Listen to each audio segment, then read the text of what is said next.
What if I told you that you could actually see how stressed or how regulated your nervous system is? And I don't just mean make a guess or make assumptions based on symptoms that you might be having, but actually measure it for both you and your family. Well, at our office, we use neurological INSiGHT scans to assess how well your nervous system is functioning.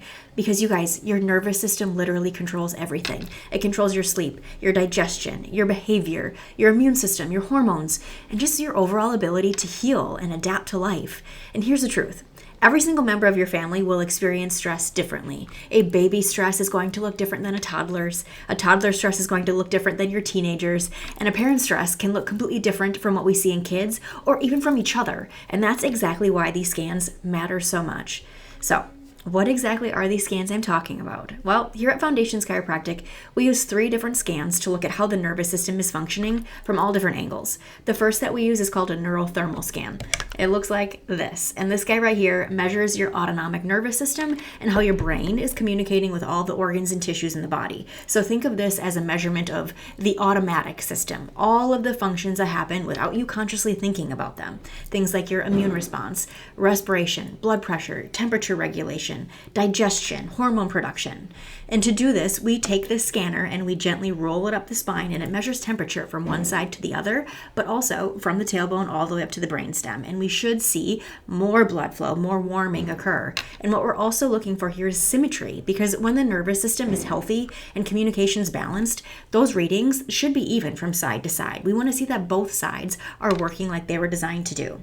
But when there's stress or there's interference in the nervous system, that communication will often become uneven. And that can show up in so many different ways. It can show up as digestive issues, immune challenges, chronic stress patterns, and yes, we even see these patterns in babies. The second scan that we use is called electromyography or EMG. It looks like this. And this measures how much tension and stress are being held in that neuromuscular system and where specifically the body's holding all of its energy. This scan actually helps us understand how the muscles and the nervous system are working together, and whether the body is stuck in a stressed, tense, and overworked state, or whether it has the energy reserves that it needs to heal and to function well. And with the EMG scan, the shape matters most. Ideally, we want to see this nice pear shape, and that pear shape tells us that the body has better energy reserves through the core and through the adrenal regions, and isn't overcompensating with excess stress and tension elsewhere in the body. But when somebody is exhausted, when they are burnt out, or they are stuck in chronic stress mode, we often see less energy in that core and that adrenal region, and more tension and stress showing up in other areas like the neck and like the low back. This scan, it's especially important for kids who have sensory struggles or who have some ADHD-like challenges, because they often show really elevated levels of energy and stored stress in the system. This is also where we often see patterns connected to sensory and behavioral challenges in kids, fertility and hormonal struggles, and just chronic tension, headaches, and burnout in our parents. And then the third one is called heart rate variability, or HRV. It looks like this. This isn't a heart test at all, you guys. It's more of a stress and an adaptability test. And what HRV tells us is how well your nervous system can adapt, how it can regulate and shift between periods of stress and calm. Or said another way, how well it can move between the gas pedal and the brake pedal side of nervous system function. The gas pedal is that fight or flight stress response. The brake pedal is that rest, regulate, and heal response.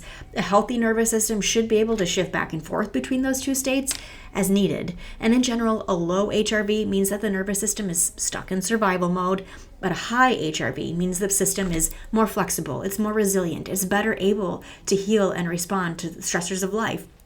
And this matters for every single person in the family, because stress doesn't skip anybody. In babies, stress can show up as birth stress, feeding challenges, sleep struggles, delayed milestones. And then our toddlers and elementary age kids, it can show up as tantrums, sensory challenges, immune stressors.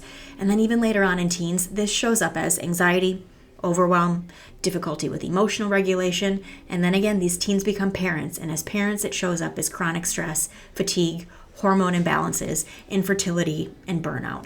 And you guys, here's the most important part. Families do not heal in isolation. When one nervous system is dysregulated, it will impact the entire household. When one person is stuck in stress, everybody around them feels it.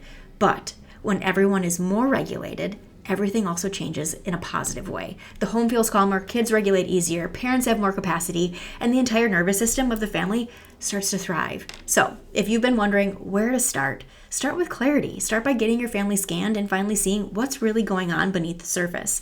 Because when the whole family's nervous systems are supported, that's when true healing happens.